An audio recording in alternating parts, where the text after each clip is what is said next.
Continuamos en el grado de Historia Medieval de España, la parte segunda en la UNED, del siglo XIV al siglo XV. Y vamos a hablar de la monarquía, reinos y coronas en la península ibérica. Primero vamos a tratar algunos conceptos. En el sistema feudal se daba una delegación del poder del rey, depositario de la soberanía, a los señores feudales, pero también a ciudades o territorios donde se respetaban los fueros.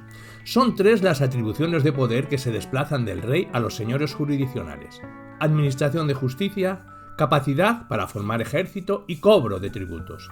El feudalismo hispánico es el responsable de esos 5 siglos de la edad feudal, donde esos reyes no fueron capaces de crear un estado unificado a la manera goda. Los estados feudales en la península generan unos reyes débiles, algo típico de la Europa occidental, pero aquí tiene unos rasgos especiales dado la fragmentación geográfica, política y económica. Los reyes, que dependían siempre de los señores feudales, comienzan a emplear en la plena y baja Edad Media a las ciudades como contrapeso al poder nobiliario. A la monarquía solemos denominarla como la superestructura del sistema feudal frente a la infraestructura económica y social, pero con un elemento particular, que es la unidad indisociable entre la vertiente económico-social y lo político. Tiene aquí especial interés el ámbito de la cultura y las mentalidades. Fuera ya del determinismo simplista del marxismo del siglo pasado, debemos atenernos a denominaciones complejas propias del sistema feudal. Como ejemplo de la pertinaz influencia de la infraestructura sobre la superestructura está en lo que algunos autores denominan el particularismo hispano. Está en el resurgimiento de movimientos identitarios que se producen en el momento de cambios históricos de importancia. Anima a la conflictividad social. Si nos fijamos en la Reconquista, uno de los factores que llevaron a que se extendiera por un tan largo periodo de tiempo es ese particularismo hispano. Acabó fragmentando el poder andalusí a partir del siglo XI y también en el norte. Por otro lado, el factor de formación del modo de producción feudal ibérico capacita a los reinos para crear unos ejércitos poderosos y centralizados. El Estado juega un papel activo en la formación del feudalismo, ya que si no hubiese desaparecido completamente, no se hablaría de su debilidad. De forma contradictoria, el feudalismo genera el Estado feudal. Este tipo de Estado presenta pocas atribuciones, pero con las que tiene contribuye a entender las relaciones sociales y las tareas que la clase feudal se proponía, sobre todo en la Reconquista. Otro concepto a aclarar es el de los reyes y coronas. Como hemos dicho, la debilidad de los reyes es característica de las etapas pleno y bajo medieval. En este contexto, la autoridad real solo es debidamente efectiva en las ciudades y tierras de realengo, es decir, en aquellas tierras y centros urbanos que tenían al rey como un señor feudal. Sobre esa parte, siempre menor en Castilla y Aragón, realmente la monarquía tenía unas atribuciones directas sobre una pequeña parte de la población, además de unas atribuciones etéreas sobre la mayoría, sobre todo en la corona de Castilla, por lo que suponía la monarquía unificada sobre los reinos que se fueron añadiendo. A diferencia de Aragón, que no se respetaba cualquier tipo de institución real, por ejemplo, en Galicia, ser vasallo del rey era casi como la libertad, debido a las fuertes condiciones en cuanto a rentas y servicio de los señores feudales. No es el caso del resto de Castilla, con confrontaciones de ciudades y tierras con la monarquía. En Galicia se quería huir del dominio señorial al real por la propia correlación de esas dos fuerzas. En el resto de territorios, la capacidad del rey para ejercer su autoridad es muy limitada. En el siglo XIII tiene lugar en la corte de Alfonso X un intento extraordinario de dotar a la monarquía castellana de una doctrina que justificase su soberanía sobre la población y los señoríos feudales. Para ello, se trata de imponer el derecho romano sobre el consuetudinarismo, pues en ese derecho destacaba la res pública sobre los poderes señoriales. Tuvo escasa fuerza en la vida social y política, siendo más bien teórica. En las partidas encontramos con detalle todo un desarrollo jurídico influido por el derecho romano y la filosófica escolástica de Tomás de Aquino. Pero las partidas no tuvieron apenas implantación, sino que siguió primando el derecho local consuetudinario en sus recopilaciones de fueros viejos. Cuando Alfonso XI, en el 1348, intenta introducir en el ordenamiento de Alcalá las partidas para dictar sentencia, lo hace en cuarto lugar. En primer lugar, se ubican los usos y costumbres. En segundo lugar, la sentencia de los jueces locales. Y en tercer lugar, las compilaciones. Es un gran fracaso de Alfonso X, aunque relativo, ya que dio un nuevo aire a la monarquía asediada por los poderes feudales. Las partidas, a partir del siglo XIII, servirán para la formación de juristas reales y para hacer propaganda escrita de la monarquía. Hasta el siglo XVI, con el Estado moderno, las partidas son unas herramientas indispensables para el derecho moderno. Hoy día es una buena herramienta para el historiador al ser un testimonio de la mentalidad de las gentes de ese momento. La reacción señorial de la Baja Edad Media con la crisis económica, social, impedirá la consolidación, o más bien la creación, de ese gran estado al que siempre aspiraron los monarcas. La crisis económica, social y mental de lo feudal, que se inicia en 1348, aunque se trata de una fecha simbólica, provoca continuos conflictos civiles y revueltas sociales. El rey era acompañado en sus labores por una corte o curia feudal que así quedaba reflejada en la documentación. Estaba compuesta por una serie de señores que le debían obediencia vasallística por dos vías, el auxilium y el consilium. El auxilium, defender al rey con sus ejércitos privados en las tareas de la guerra. El consilium, asesorar al rey, la corte. El origen del feudalismo está en la relación de la clase dirigente. La relación de señor y vasallo, en su origen, era la relación del rey con los nobles que le rodeaban, exigiéndose obediencia y vasallaje. En cualquier caso, el grueso de la población estaba más ligada íntimamente con su señor feudal que con el rey, de naturaleza política, al que se le veía como una figura lejana. Lo primero, vasallo de un señor, primaba sobre lo segundo, súbdito de un rey. La importancia queda explícita tanto si se habla de la coacción como de consenso. Aun con todo, el rey es una figura concreta.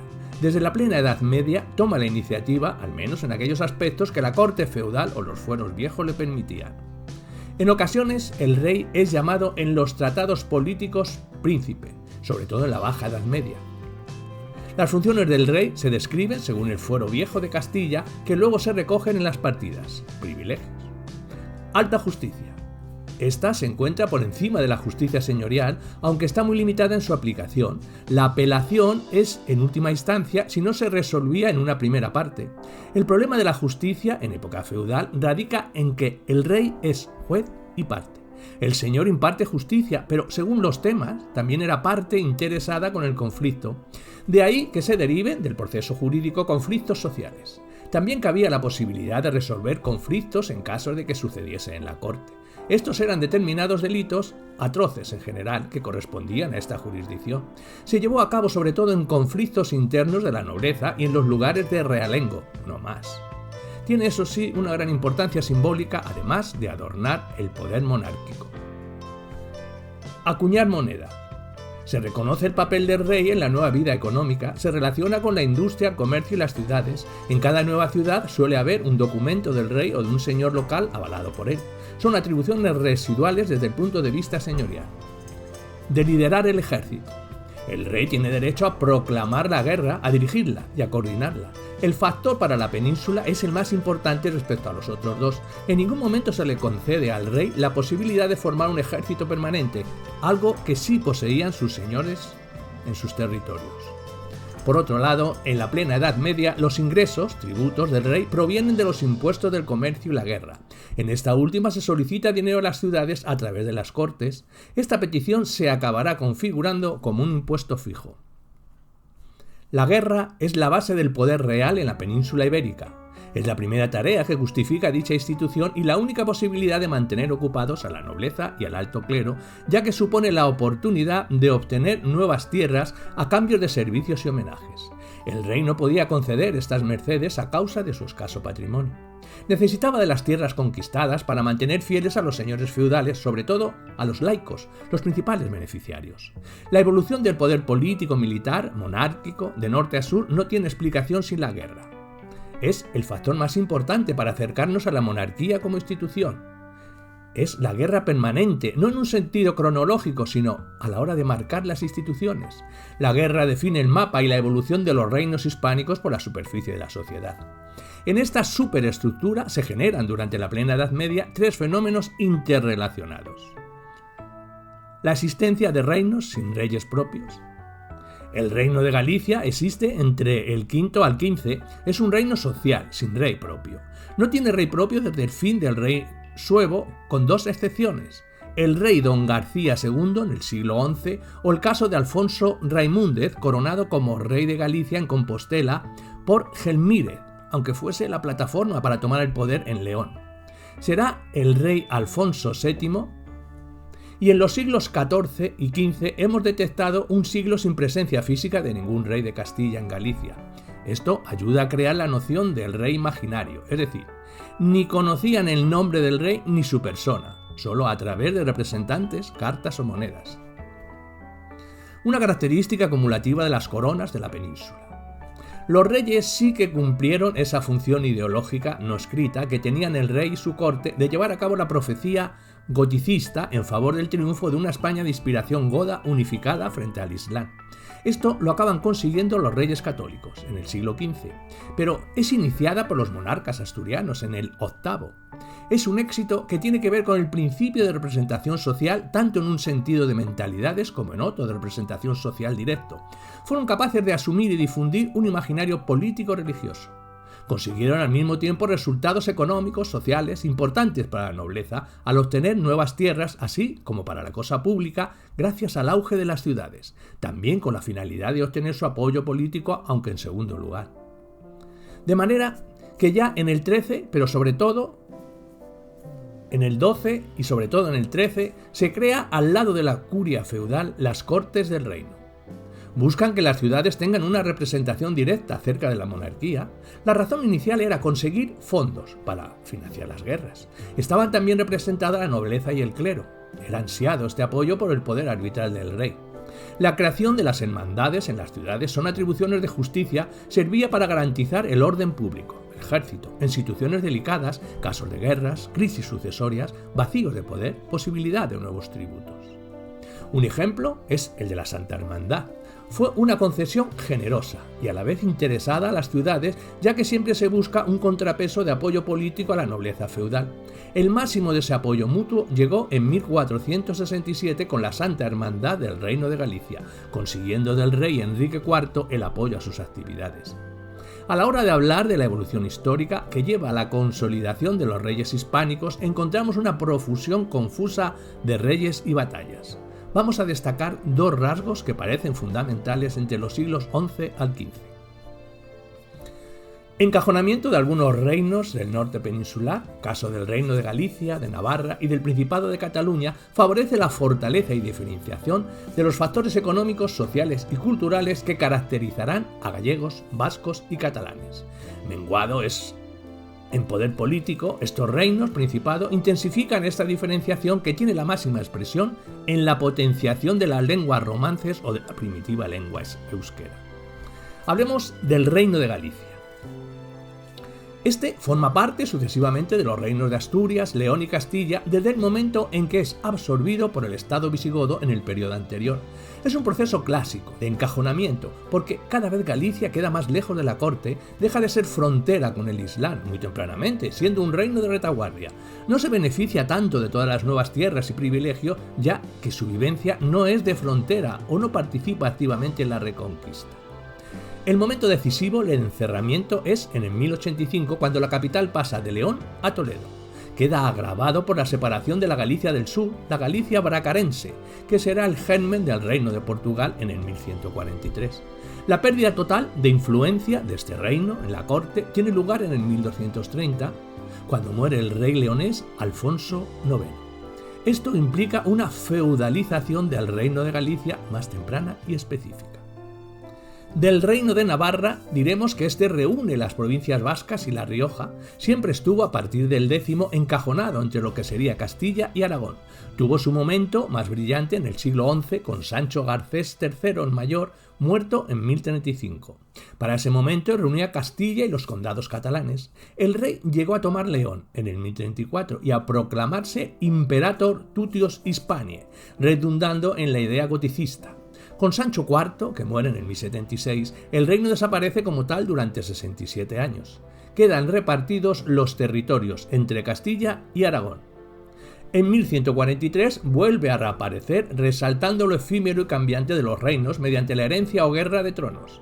En el 1200, el reaparecido reino de Navarra pierde Álava, Guipúzcoa, a manos de Castilla, quedándose sin ninguna salida al mar. Desde ahí orientará sus miras a otro lado de los Pirineos.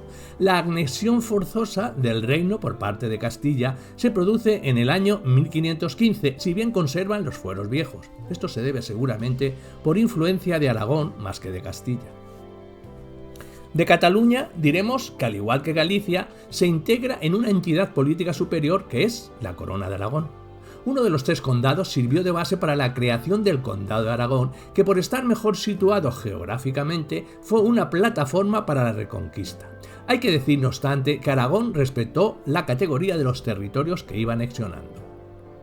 Los aragoneses supieron valerse del potencial económico catalán para expandirse por el Mediterráneo en los siglos XII, XIII y XIV. En el X se produce la independencia de los condados catalanes con respecto al Imperio carolingio. En el XI es el momento de la hegemonía del conde de Barcelona con respecto a los demás condados, además del momento en el cual se empieza a configurar el feudalismo. En el XII, el condado de Barcelona, ya de Cataluña, se integra en Aragón. En el XIII colonizan Valencia y Mallorca bajo el paraguas del reino aragonés, extendiendo el catalán a lo que hoy se llaman los países catalanes. En el XIV se constituye la Generalitat de Cataluña. Cataluña pasa de ser un condado a ser un principado en ese siglo. En 1410 muere el último conde de Barcelona. Fue un encerramiento hacia afuera, fue provechoso al ser una zona muy desarrollada en los temas de competencia real con ciudades, comercio, industria y economía monetaria. Todo esto explotará con la crisis de Cataluña y su reseñorización a partir del XIV. Es una especie de reacción de la nobleza contra la crisis y los intentos de las burguesías urbanas y comerciales de conseguir un espacio de poder siendo apoyados por la monarquía. Se notó en el siglo XV en el Principado de Cataluña. Como en los otros casos, el encajonamiento reafirmó la identidad catalana. Y sobre expansionismo de otros reinos, el caso de Castilla y Aragón, diremos que son fronterizos con el Islam y prueba de cómo el poder político-militar avanzaba hacia el sur conforme avanzaba la reconquista. El poder monárquico es síntoma, causa y consecuencia del avance de la reconquista. La base social del esfuerzo reconquistador es la nobleza, laico y eclesiástico, además de ser su principal beneficiadora. Están muy vinculados a la conformación final del Imperio Español en el siglo XVI.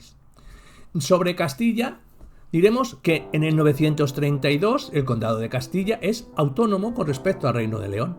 En 1037 tiene lugar el primer intento unificador de León y Castilla. En el 1212 tiene lugar la batalla de Navas de Tolosa. A partir de aquí, la reconquista avanza muy fuerte con el Reino de Castilla, de León y Portugal. En 1230 tiene lugar la integración definitiva de León en Castilla, siendo las cortes leonesas absorbidas por las castellanas. En el siglo XIII es cuando se consolida la hegemonía territorial y política en la península ibérica, siendo más de la mitad del territorio peninsular perteneciente a Castilla. Es un éxito económico-social, pero también de mentalidades colectivas, ya que son los dueños de la franquicia goticista. El rey es el depositario de los destinos que, según la ideología de cruzada, se atribuían a las monarquías hispánicas. Y sobre Aragón, diremos que avanza paralelamente a la expansión castellana, pero sin tener claro el objetivo final. Además, tenía otras opciones de expansión territorial, como el Mediterráneo o el sur de Francia, y se forma en el XII a través de la integración de Cataluña y de Aragón. Se pactan acuerdos con la Corona de Castilla y León de cara a la lucha con los almorávides, pero hay un conflicto con Castilla y León, es decir, en el enfrentamiento entre Doña Urraca I y Alfonso el Batallador. Después se delimitan unas zonas de marcha hacia el sur para evitar enfrentamientos. Estas zonas siempre favorecieron a Castilla a causa de tener más fuerza en la negociación. En el XII, la expansión se da por el sur de Francia, por la Provenza y el Languedoc. El rey aragonés Pedro II cayó en Muret en 1213, lo que frenó la expansión aragonesa por el sur francés. Desde entonces se enfocó la expansión hacia el Mediterráneo. Con Jaime I, el Conquistador, se ocupan Valencia, por caballeros catalanes, y Mallorca. En 1244 se unen a Castilla y derrotan a los musulmanes en la batalla de Almidra. Después se renuevan los acuerdos del siglo XII. Pero se da un esquinamiento de la corona de Aragón en el territorio hispánico. El Mediterráneo y las buenas relaciones internas de los reyes aragoneses con los nobles catalanes durante la plena Edad Media compensan la dificultad por obtener nuevas tierras después de la batalla de las Navas de Tolosa, en la cual esta corona no participó. En el 14, a raíz de la victoria de Enrique de Trastámara sobre Pedro el Cruel, se inicia un proceso de resoñarealización a cargo de la nueva nobleza trastamerista. Esto lo explicó Salvador de Moxó, medievalista español, siendo esta nobleza mucho más agresiva.